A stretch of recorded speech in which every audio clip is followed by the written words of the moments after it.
It's the 5th of July, about 5 AM. And yesterday evening we did the live stream, myself and Les, talking to Dr. Ian Rubinstein. And what an interesting man.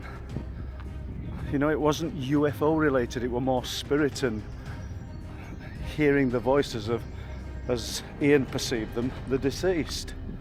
And drew so many similarities to what he was talking about and sharing with us, to the UFO phenomena, the alien phenomena as a whole.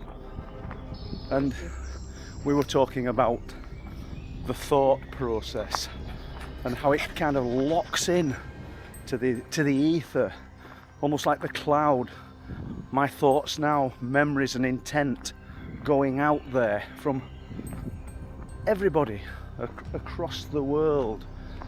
And the possibility that if these unknown others, these beings of unknown origin, can read our thoughts and speak into our minds and predict what we're thinking and going to do, then, come on Bob, then it's not just a possibility. If we believe that and we know that to be true, then our thoughts must be going out into this vastness, this outer nowhere.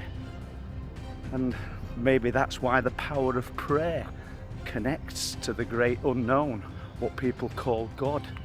Maybe that's why in times of great trauma, the strong thoughts go out and connect to the outer nowhere, and we receive messages back. Do you know, I'm coming to the point where I actually believe that every thought that every one of us make throughout the day, in the dream state, because let's face it, are they thoughts? It's some kind of memory process that's going out there. I'm a firm believer that that process, whatever it is that's happening, is being heard and being listened to. Come here, Bob. Bob, let's use the Ouija board once again. Group of people sat round this board. Sometimes it's only chalk lines on a table, but the intent, the thought process is there. Bobby!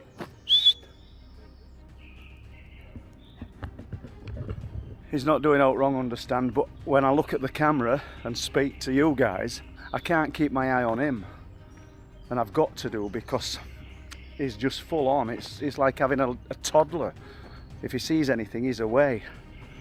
So I'll stop filming and let's just found myself walking down that path because I saw something reflecting. But all I've done is just give myself a little bit of a jolly, because it's nothing more than a deflated child's balloon. So nothing of any significance. So off we go back up here, Bob, come on.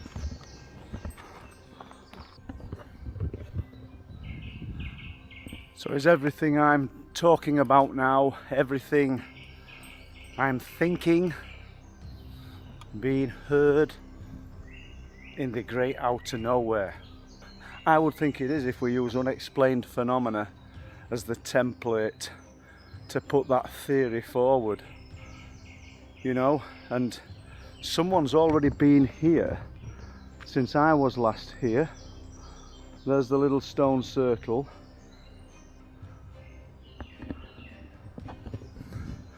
And we've arrived once again at the Clootie tree. You know, it's a tree, it's an area of special significance, I believe, because somebody's invested a lot of time and a lot of thought in this particular location. And even though all of these cloths are old, and there's a circle of stone there that somebody's used for something, there's a big stone there and there's a stone on top of it. Now we're probably reading far more into this than we need to, and I'll just put the camera down so you can have a look at that. It's a fossil, and obviously that did mean something to whoever left it. But I'll continue to visit this site and see if anything more is added to the tree, see if anything else occurs in and around this area. Let's just look at all this.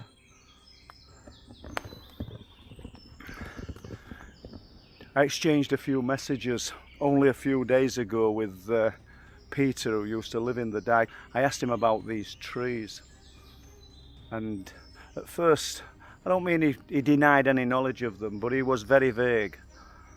And then, I don't know, after a few messages, he said the strips of cloth appeared just one day out of the blue. I don't believe that, to be honest with you, because they're all, looking at them, they're all at various stages of decay. And there's got to be a reason for that. What's this little stone? And there's got to be a reason for that as well. It's fascinating. Bob's having a look at it, look. I'm going to head towards the edge of the golf course, then down a little bit into the woodland. Just kicking ideas about now. The magical Clootie tree. What stories could it tell?